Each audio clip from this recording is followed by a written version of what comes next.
Hopp Schweiz, du der Swiss! Hopp Schweiz, du der Swiss!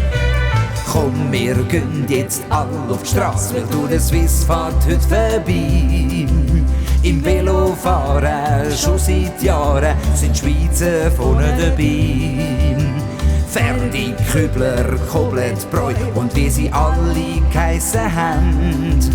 Jedes Jahr und immer mehr stehen die Leute am Strassenrand und rufen Hopp Schweiz, du der Swiss. Und ein Schweizer Sieg muss auf den Tisch, darum rufen wir jetzt alle miteinander.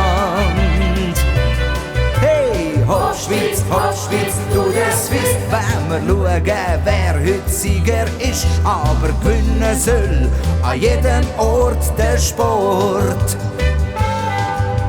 Komm jetzt all auf die Velo drauf, weil du der Swiss fährt heute vorbei. Velofahren mit der Starre, egal ob gross oder klein. Fertig, Kübler, Koblet, Bräu und wie sie alle geheissen haben. Jedes Jahr und immer mehr stehen die Leute am Strassenrand und rufen Hopp Schweiz, du der Swiss. Und ein Schweizer Sieg muss auf den Tisch, darum rufen wir jetzt alle miteinander.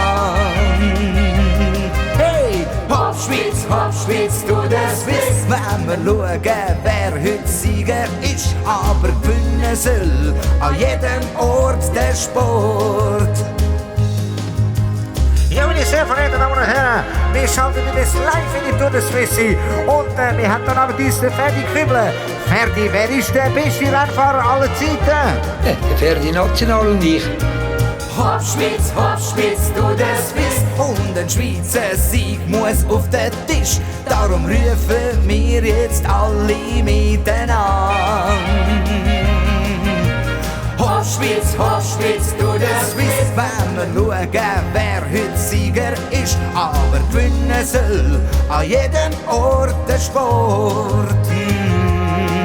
Aber gewinnen soll an jedem Ort der Sport.